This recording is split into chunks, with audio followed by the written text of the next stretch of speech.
de su corazón la adoración, Padre. Es algo personal, Señor, es intimidad contigo, Padre. Pero como iglesia, Señor, hemos entonado estos cantos, estos himnos, Señor. Te ruego, Señor, por este mensaje de esta mañana. Ayúdanos, te necesitamos. Necesitamos a tu Espíritu Santo para que pueda darnos el discernimiento de la palabra que has puesto en el corazón, Padre. Te ruego, Señor, que me ayudes a poder compartirla. El poder, Señor, transmitirla a tu pueblo, a tu iglesia, Padre. Te ruego por los hermanos presentes, te ruego por las visitas, por los que estamos aquí, Padre, y por los hermanos en Cristo, que por diferente situación hoy no están aquí, pero que tú conoces el corazón y el motivo por el cual ellos no están aquí.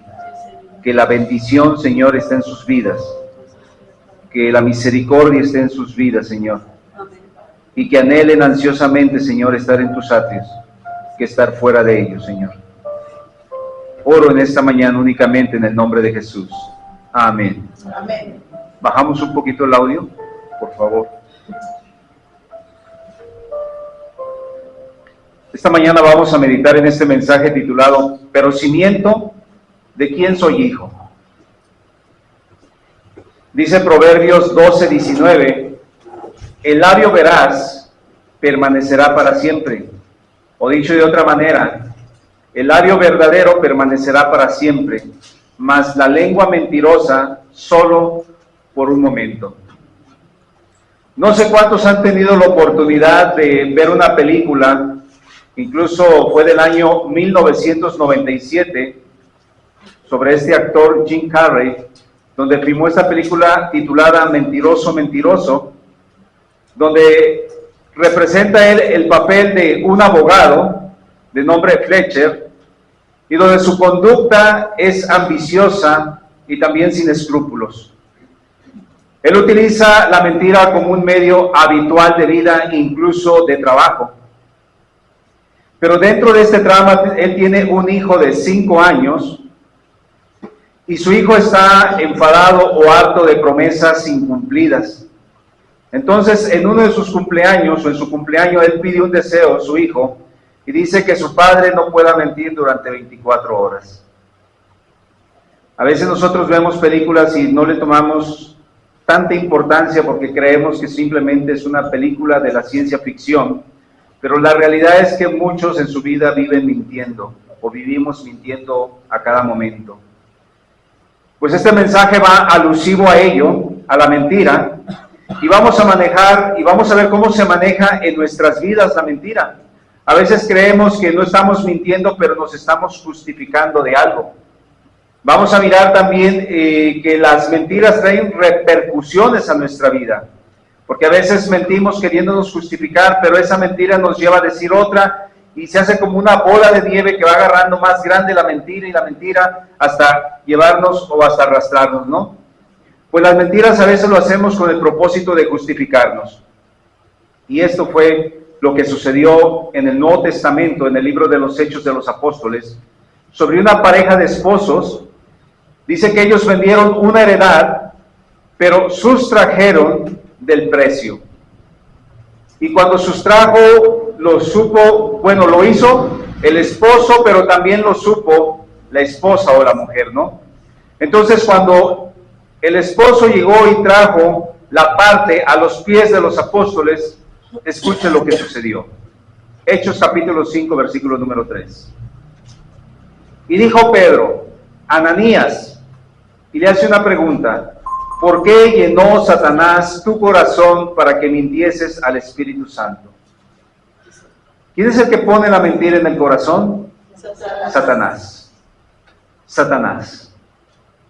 ¿Por qué llenó Satanás tu corazón para que mintieses al Espíritu Santo y sustrajeses del precio de la heredad? A veces nosotros pensamos, bueno, ¿y dónde está aquí la mentira? Bueno, parte de toda la situación que uno hace que no es correcta es mentira delante de Dios. El Espíritu Santo trataron de engañarlo, aunque sabemos que no lo podemos engañar. pero claramente fue revelado a la vida del apóstol Pedro. Por esa razón lo cuestiona diciéndole que Satanás llenó su corazón para que le mintiese al Espíritu Santo. Y la manera que lo perpetuó fue sacando dinero del precio de la heredad, de la cantidad de lo cual lo había vendido Ananías y Zafira. Pero quiero proponer esto en este mensaje. Nosotros como iglesia debemos de dejar cualquier tipo de mentira. A veces decimos, voy a decir una mentira pequeña, voy a decir una mentira blanca, decimos, voy a decir una mentira piadosa, y eso lo hacemos para justificarnos o protegernos. Pero escuche lo que dice Proverbios 12:22. Los labios mentirosos son abominación a Jehová, pero los que hacen verdad son su contentamiento. Si hablo yo mentira, mis hermanos, yo soy abominación a Jehová. Pero si hablo verdad, soy su contentamiento. Entonces, ¿cuánta verdad, cuánta mentira yo uso en mi diario vivir? ¿Cuánto hablo de verdad, cuánto hablo de mentira? Entonces, si miento, ¿de quién soy hijo? Y eso es lo que vamos a mirar en 3 puntos de ellos. Vamos a entrar en el encabezado número 1. Miente desde el principio. Y vamos a irnos al Antiguo Testamento, a este libro nombrado como Principio, donde surge la primera aparición del que miente. Dicho de otra manera, ese que miente es Satanás, aquel que quiso ser más que Dios, y que uno de los profetas mayores del Antiguo Testamento lo menciona de esta manera, Ezequías 28:15. Perfecto eras en todos tus caminos desde el día que fuiste creado, hasta que se halló en ti maldad. Era perfecto en todos tus caminos desde el día que fue creado. Satanás fue creado por Dios. El problema fue que toda esa perfección que él tenía en su caminar, todo eso lo tiró por la borda hasta que se halló en él maldad. Entonces, la maldad es la separación de Dios, y esa se halla en cada uno de nosotros cuando le damos la oportunidad en nuestra vida. ¿Cómo lo describe Pablo en su carta? En la segunda carta a los Corintios, capítulo 6, versículos número 15 y 16. Versículo 15, perdón, nada más. ¿Y qué concordia, o qué acuerdo, si usted quiere nombrarlo de esa manera, qué concordia entre Cristo con Belial? Belial es el diablo. Y hace otra pregunta más. ¿O qué parte el creyente con el incrédulo? ¿Habrá alguna similitud, alguna relación? No hay nada, hermanos. No hay nada. Si yo soy de Cristo, y si soy del diablo, voy a ser del diablo. No voy a estar en un punto medio que de repente voy a estar en las cosas del Señor y de repente voy a estar en las cosas del mundo. No hay ningún acuerdo entre Cristo y el diablo. No hay acuerdos.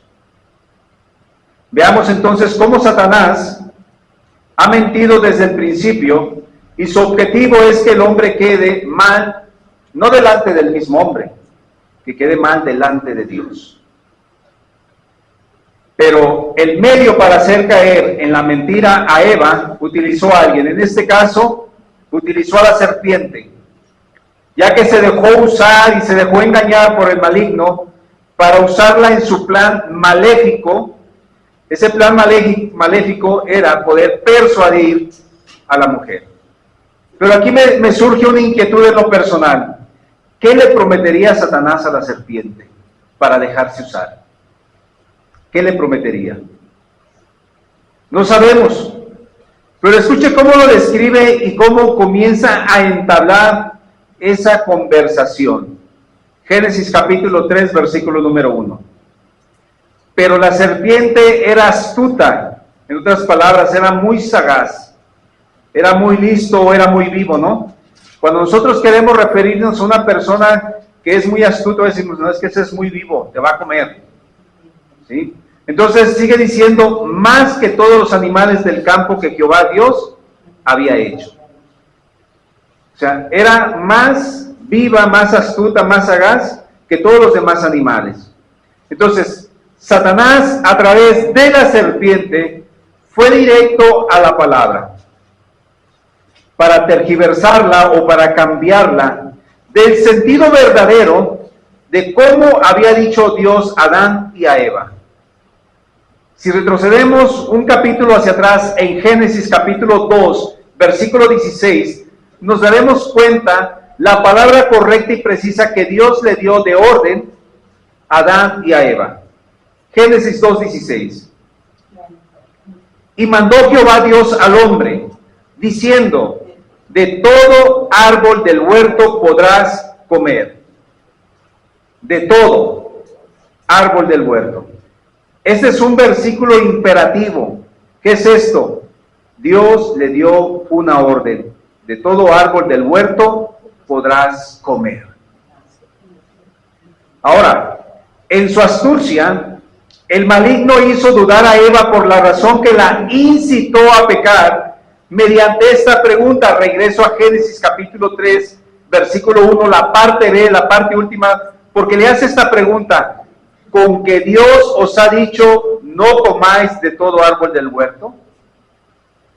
¿Ven cómo tergiversa la palabra Satanás? ¿Con que Dios os ha dicho no comáis de todo árbol del huerto? ¿Saben qué? Esto nos demuestra algo muy importante. Satanás se sabe la palabra, pero la usa de una manera que te reta a hacer lo negativo. No sé en cuántas ocasiones te han dicho, te dejan tomar o puedes tomar, porque Jesús hizo el vino en Caná. Ese es un reto, y es Satanás. Regresemos nuevamente a Eva. ¿Cómo respondió ante la palabra persuasiva de la serpiente Eva? Génesis capítulo 3, versículo número 2. Y la mujer respondió a la serpiente, del fruto de los árboles del huerto podemos comer. Dice del fruto de los árboles, no dijo del fruto del árbol. De los árboles del huerto podemos comer. Aquí vemos la oportunidad de comer de la cantidad de árboles frutales. No era nada a la restricción de solo un árbol, Le dijo claramente del fruto de los árboles del huerto.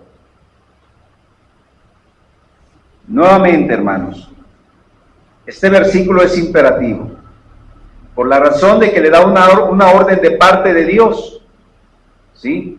Al decirle en el versículo número 3, pero del fruto del árbol que está en medio del huerto, dijo Dios, no comeréis de él, ni tocaréis, para que no muráis. Nuevamente, es un versículo imperativo, le está dando una orden. Puedes comer de todos, con excepción del árbol que está en medio del huerto, porque ese árbol no vas a poder comer, no lo vas a tocar, porque el resultado es morir. Entonces, como siempre sucede, ¿no?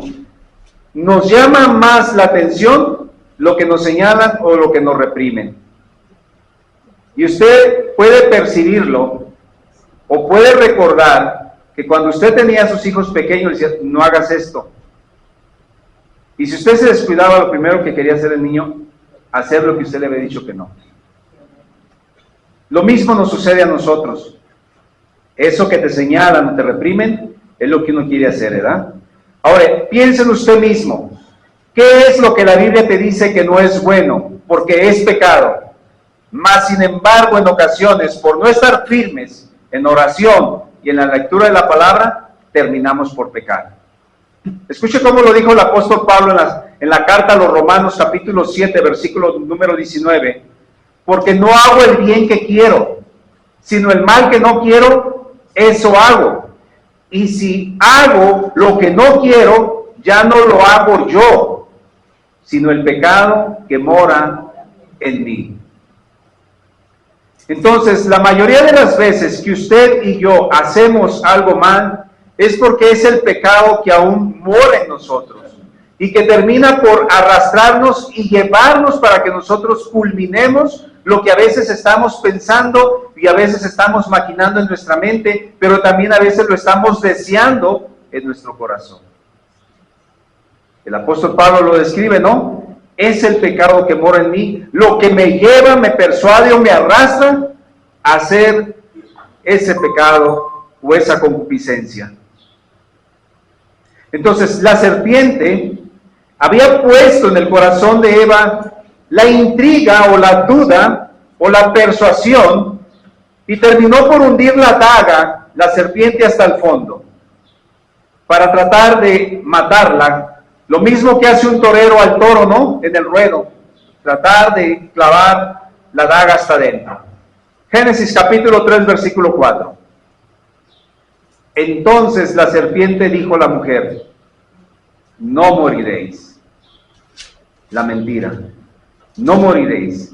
Estaba contradiciendo lo que Dios había dicho. No lo comerás, no lo tocarás, porque morirás. Pero Satanás, a través de la serpiente, le dijo a la mujer: no moriréis. Versículo 5, Génesis capítulo 3, versículo 5.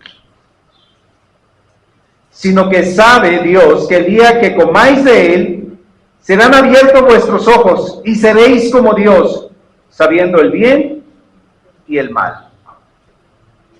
Nosotros que estamos aquí, cada uno de nosotros somos adultos, pero le pregunto, ¿a qué edad usted tuvo el discernimiento entre lo bueno y lo malo?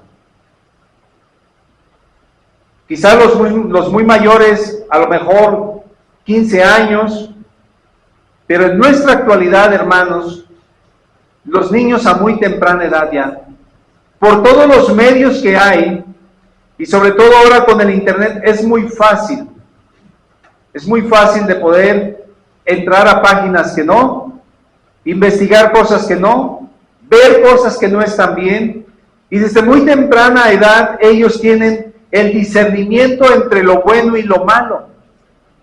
A lo mejor en nuestros tiempos no fue una edad muy temprana, pero tenemos el conocimiento de lo bueno y lo malo, y eso es lo que le pasó en la vida de Adán y Eva. En ellos no había maldad, no había deseos malos, no había nada. Pero cuando ellos perpetuaron esto, entonces sí tuvieron la comprensión de lo que era el bien y lo que era el mal. Lo que le dijo la serpiente, todas esas palabras terminaron por convencer a Eva, y eso que era una tentación pasó a ser ahora un pecado, ya que ella lo consumió y él también, como lo dice ahí en el versículo número 6. Y vio la mujer que el árbol era bueno para comer y era agradable a los ojos y árbol codiciable para alcanzar la sabiduría, y tomó de su fruto y comió. Y dio también a su marido, el cual así comió así como ella. Versículo 7, escuche esto. Entonces fueron abiertos los ojos de ambos y conocieron que estaban desnudos. Entonces cosieron hojas de higuera y se hicieron delantales. Cuando ellos comprendieron el bien y el mal, se avergonzaron entre sí. Antes de que ellos fallaran o de que ellos comieran el fruto, ellos no tenían pena del uno al otro. Pero cuando comieron ese fruto y fueron abiertos sus ojos, entonces se avergonzaron, porque había discernimiento entre el bien y el mal. Por eso la serpiente les dijo que serían como dioses, sabiendo lo bueno y lo malo. Ahora, ¿cómo lo llama esto el hermano de Jesús en la carne cuando escribió la carta a aquellos que estaban dispersos o nombrados de otra manera la diáspora? Me estoy refiriendo a Santiago en capítulo 1, versículo número 15. ¿Cómo interpreta o dice esto? Dice, entonces, estoy en Santiago 1:15. Entonces la concupiscencia, la palabra concupiscencia es un deseo desordenado que toma el control y el dominio sobre su propia persona. La concupiscencia, después de haber concebido, da a luz el pecado, y el pecado, siendo consumado, da a luz la muerte. Entienda hasta dónde lleva una mentira sembrada en un corazón, sea cual sea el pecado. Esto me lleva entonces a mi segundo encabezado. Mintió al unigénito de Dios. Vea hasta dónde llegó ese atrevimiento, ¿no? Sabemos que el unigénito de Dios es Jesús. Y también le mintió. Entonces, para dar comienzo, dar principio a su ministerio, nuestro Señor Jesucristo fue bautizado por Juan el Bautista en el río Jordán. Enseguida de ahí sucedió algo importante en la vida de Jesús. Mateo capítulo 4, versículo número 1. Entonces Jesús fue llevado por el Espíritu al desierto para ser tentado por el diablo. El Espíritu lo llevó a Jesús. Escuche cómo lo dice más sencillo el Evangelio de Marcos capítulo 1, versículo número 12. Y luego el Espíritu dice, le impulsó al desierto. Jesús, para iniciar su ministerio, fue llevado o fue impulsado por el mismo Espíritu Santo al desierto.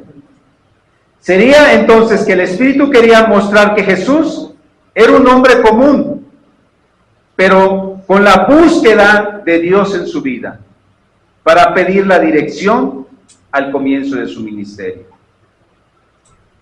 Esto nos enseña algo. Si tú vas a empeñar un ministerio dentro de la iglesia, o ya tienes un ministerio X que el Señor ha puesto en tu corazón, y cuando tú lo vas a desempeñar, siempre vas a ser probado y tentado. Jesús iba a iniciar su ministerio, y el Espíritu lo llevó. Y estando ahí se vinieron varias situaciones. Entonces, cuando en lo personal se está buscando la entrega a Dios, ese proceso no viene solo, hermanos. Si usted está buscando a Dios, el proceso no viene solo, ya que el maligno no le agrada que nadie tenga esa íntima comunión con Dios. Y eso mismo le sucedió a Jesús. Si tú estás buscando a Dios, eso no le agrada al maligno. Porque cuando tú estás buscando a Dios, estás en una relación más estrecha, más cercana, a través de la oración, a través de escuchar su palabra, a través de cantos, a través de una meditación en la palabra. Y eso no le agrada al maligno o a Satanás.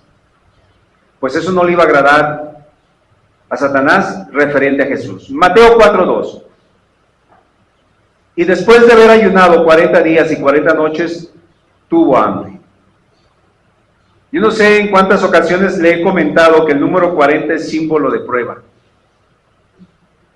Entonces Jesús dice que padeció humanamente, pero en ese proceso estuvo en oración con el Padre, porque no fue fácil desde el primero hasta el último día.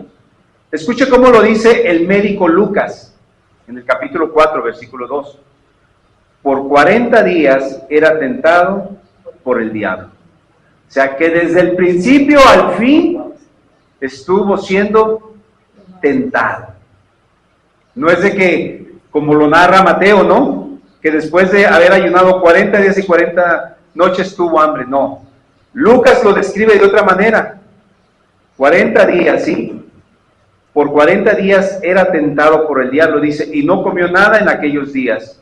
Pasados los cuales, dice, tuvo hambre.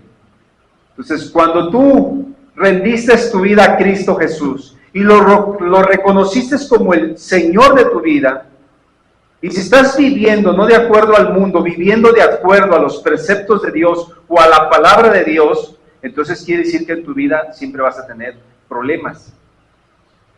Pero esos problemas te deben de orillar a buscar aún más al Señor. No te deben de orillar a alejarte del Señor y decir, ¿qué está pasando? Porque ahora que te estoy buscando, ahora tengo más problemas. No. Entonces, para nuestro Señor Jesucristo, desde el principio hasta el fin estuvo tentado. y escuchen ahora esto más. A esos 40 días, si hacemos una comparativa, ¿dónde fue tentada Eva y Adán? Fue en un lugar muy distinto. ¿Cómo era el lugar donde estaba Eva? Un lugar agradable, confortable, donde Dios descendía y hablaba con ellos en el Edén. Pero Jesús fue tentado en el desierto, en un clima extremoso. Durante el día un calor incesante y durante la noche un frío hostil. El Evangelio de Marcos capítulo 1 versículo 13 dice, y estuvo allí en el desierto 40 días y era tentado por Satanás. Y escucha esto, y estaba con las fieras. No era fácil, hermanos. Aún había fieras ahí. Y dice al último, y los ángeles le servían. Pero vayamos al meollo del asunto, ¿no? Donde Satanás miente para querer engañar o persuadir a Jesús a pecar. Entonces, enfoquémonos en la segunda tentación. Mateo 4:5. Entonces el diablo le llevó a la santa ciudad y le puso sobre el pináculo del templo, en la parte más alta del templo. Versículo 6. Y le dijo, si eres hijo de Dios, escuche esto, échate abajo, porque escrito está, a sus ángeles mandará acerca de ti, y en sus manos te sostendrán para que no tropiece tu pie en piedra. Aquí nuevamente, esta tentación, el diablo quiso mentir nuevamente con la palabra. Ahora, escúchame esto, ¿qué tan importante es que usted y yo conozcamos la palabra de Dios? ¿Qué tan importante es? Satanás te la va a querer voltear. Satanás tomó el Salmo número 91, versículo número 11, y vuelvo a leerles donde dice, porque escrito está, a sus ángeles mandará cerca de ti, y luego dice, y hasta ahí se para. Ahí es donde entra esta parte que le quitó Satanás. Salmo 91, 11, que te guarde en todos tus caminos. Esa palabra se la quitó Satanás, esa frase se la quitó Satanás. Si nosotros no conocemos la palabra de Dios, vamos a ser fácilmente engañados. ¿Saben cómo contestó Jesús? Con la misma palabra. Deuteronomio capítulo 6, versículo 16, no tentaréis a Jehová vuestro Dios. Y si nos vamos a Mateo capítulo 4, versículo 8, versículo 7, él contestó de esta manera. Jesús dijo, escrito está, no tentarás al Señor tu Dios. De todas maneras, se estaba refiriendo Deuteronomio 6, 16. ¿Cómo responderle a Satanás en los momentos de la tentación, queriéndonos engañar? ¿Cómo? Con la palabra. Si la palabra no está guardada en tu corazón, difícilmente vas a poder contestar correctamente y vas a poder resistir los ataques del maligno. La siguiente tentación. ¿Qué le ofreció? Mateo capítulo 4, versículo 8. Otra vez le llevó el diablo al monte muy alto y le mostró todos los reinos del mundo y la gloria de ellos. Aquí viene la mentira. Esta mentira es de la vanidad. Es algo que el hombre quiere siempre sentirse realizado, ¿verdad? Entonces, el problema es que la mentira es que caigas en el pecado. ¿Cómo lo dice Mateo 16, 26? Porque, ¿qué aprovechará al hombre si ganare todo el mundo y perdiere su alma? ¿Qué le estaba ofreciendo aquí Satanás? Le mostró los reinos y la gloria de ellos. Le estaba pidiendo entonces que todo eso, más bien le estaba ofreciendo que todo eso le daría. Desafortunadamente muchos nos enganchamos en el mundo en viendo todo lo que el mundo está ofreciendo. Pero la pregunta es, ¿qué aprovechará el hombre si ganares todo el mundo y perdieres tu alma? ¿Usted recuerda de ese, podemos decir, ese rico insensato que tuvo una gran cosecha y dijo, ¿qué haré? Y de repente se le prendió el foco y dijo, ya sé, derribaré mis graneros y los haré más grandes. se sintió realizado, la vanidad de la vida.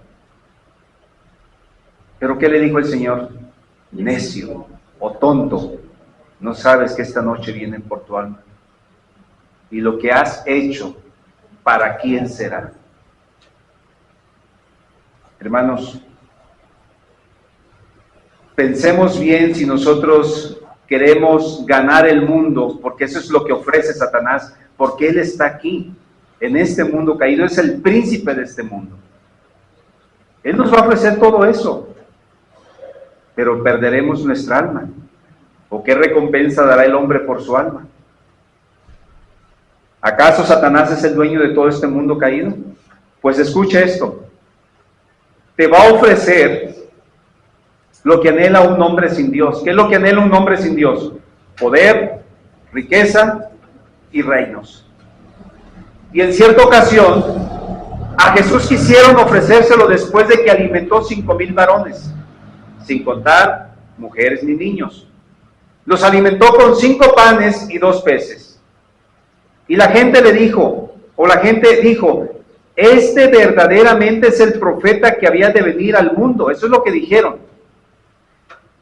Pero ¿cómo reaccionó Jesús ante la mentira de este reino terrenal? Ese no era su ministerio y tampoco era su llamado de Jesús. No era venir a ser rey de esta tierra o de este planeta, no. ¿Cómo contestó Jesús? Juan 6:15. Pero entendiendo Jesús que iban a venir para apoderarse de él, o sea, la gente, la multitud lo iba a tomar y hacerle rey, volvió a retirarse al monte él solo. Jesús sabía a qué había venido.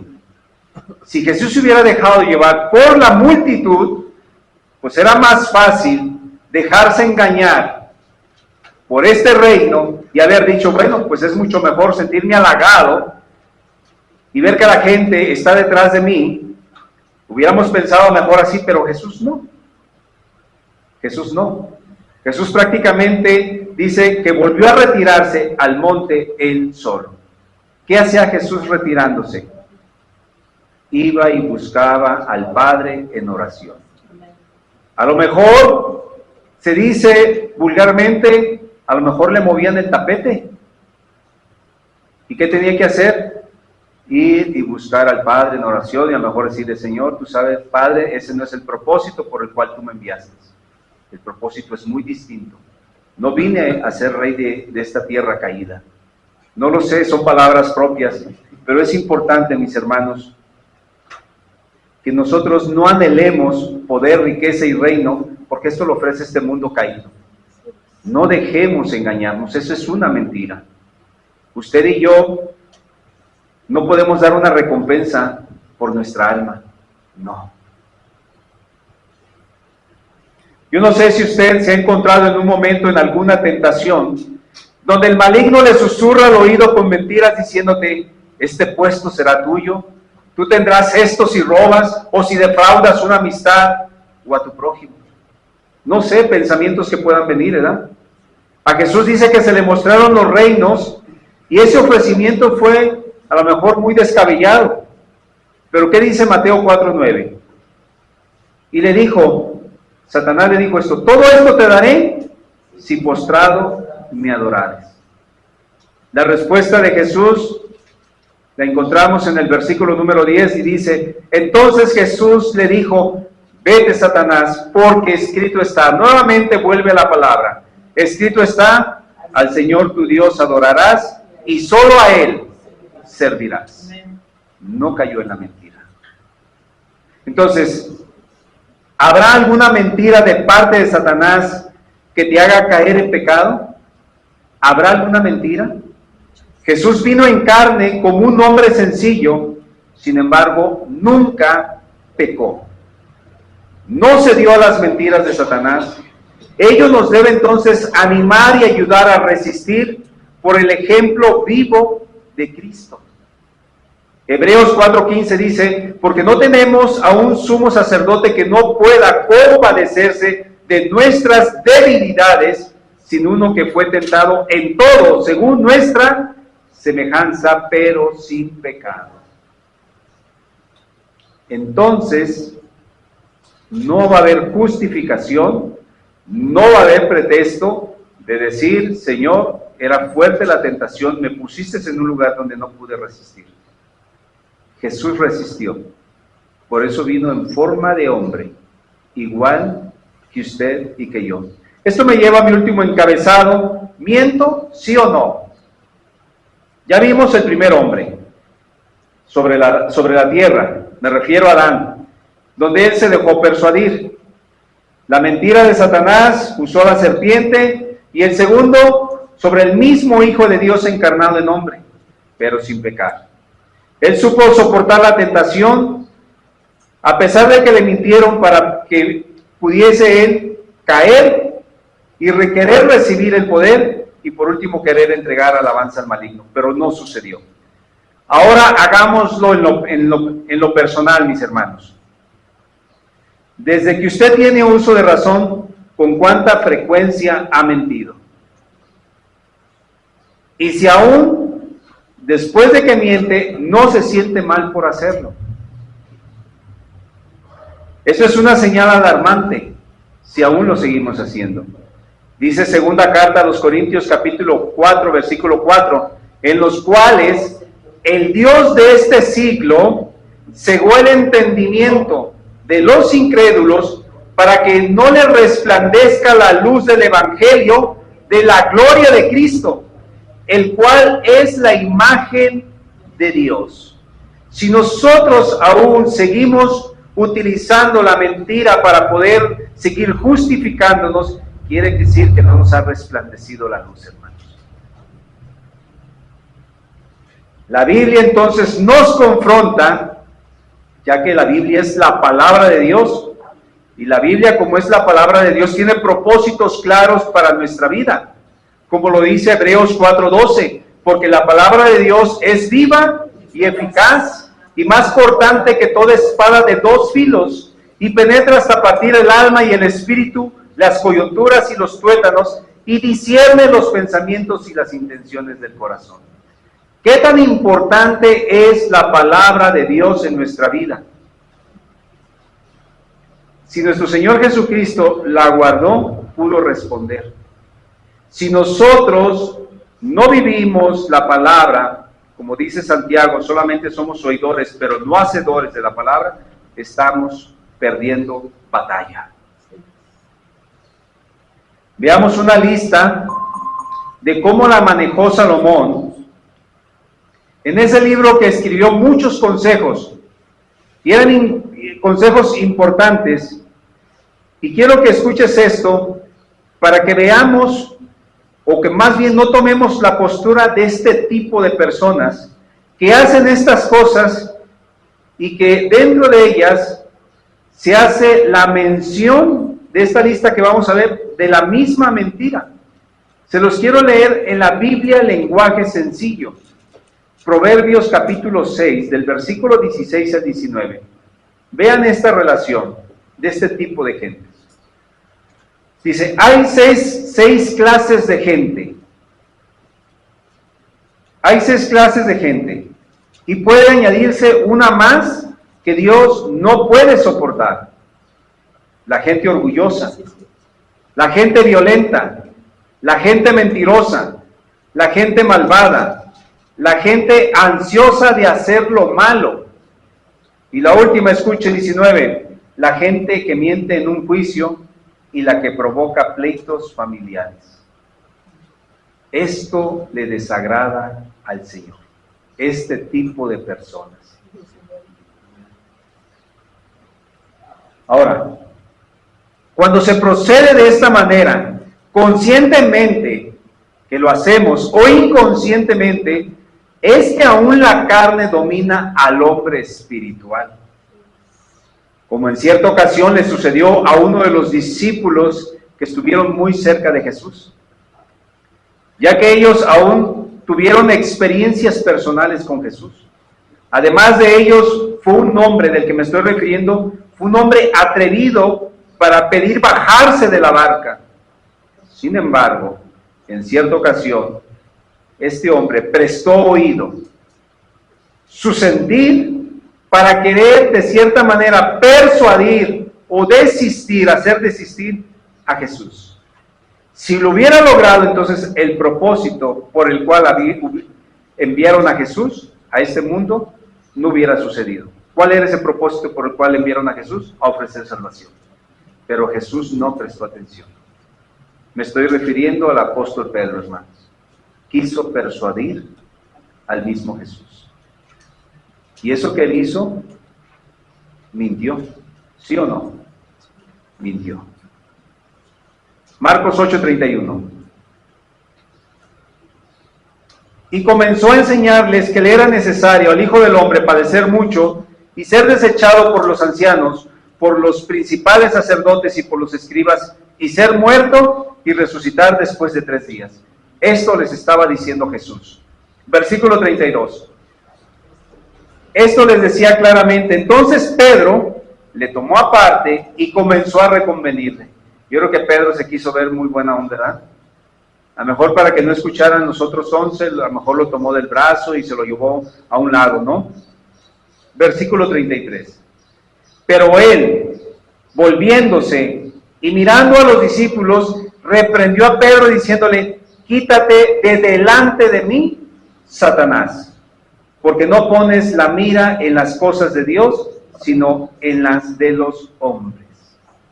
No le dijo: ¿qué pasó, Pedro? No. ¿A quién le habló Jesús? A Satanás. Sabía claramente Jesús que la vida de Pedro en ese momento estaba siendo usada por Satanás. La mentira. El quererlo persuadir a que dejara ese plan redentor por el cual él había venido a este mundo. Muchas veces hemos actuado como Pedro, ¿verdad? Creemos que estamos haciendo lo correcto, sin embargo, estaba prestando atención a las mentiras del diablo. Y a veces nosotros prestamos atención a las mentiras del diablo. ¿Qué nos dice el Salmo capítulo 34, versículo 13? Guarda tu lengua del mal y tus labios de hablar engaño. Guarda. ¿Miento? Sí o no, hermanos. La exhortación es que guarda tu lengua del mal y tus labios de hablar engaño. Esta es la conclusión del mensaje, hermanos. Pero si miento, ¿de quién soy hijo? Escuche cómo lo dice el Evangelio de Juan, capítulo 8, versículo 44. Vosotros sois de vuestro padre el diablo, y los deseos de vuestro padre queréis hacer. Él ha sido homicida desde el principio, y no ha permanecido en la verdad, porque no hay verdad en él. Cuando habla mentira, de suyo habla, porque es mentiroso y padre de mentira. ¿De quién soy hijo? Si yo utilizo mucho la mentira en mi vida, mi padre es Satanás. Esta es la aplicación del mensaje. Hablemos la verdad, ya que Cristo es la verdad, hermanos. Y Cristo debe ser en nuestra vida, como lo dice la carta de Efesios capítulo 4, versículo 20. Mas vosotros no habéis aprendido así a Cristo. Si en verdad le habéis oído, habéis sido por él enseñados conforme a la verdad que está en Jesús. La verdad que está en Jesús. En cuanto a la pasada manera de vivir, despojaos del viejo hombre que está viciado conforme a los deseos engañosos, y renovaos en el espíritu de vuestra mente, y vestíos del nuevo hombre creado según Dios, en la justicia y santidad de la verdad. Por lo cual, desechando la mentira, hablad verdad cada uno con su prójimo, porque somos miembros los unos de los otros. La verdad es Cristo. Y si hemos aprendido así de Cristo, seamos hijos de Dios y hablemos con la verdad. Oremos. Padre, te doy gracias por tu palabra. Gracias, Señor, porque solamente hay dos formas de hablar: con la mentira, pero ser hijos del diablo, o hablar con la verdad y ser hijos del Dios Altísimo.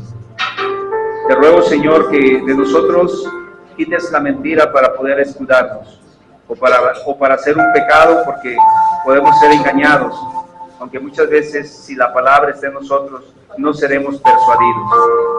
Ayúdanos, Señor, ayúdanos a esta iglesia, Casa de Paz, y ayuda a aquellos que quizá a través de algún medio escuchen esta prédica y que nos hagan reflexionar y meditar en tu palabra y hacer cambios radicales en la vida de cada uno de los presentes.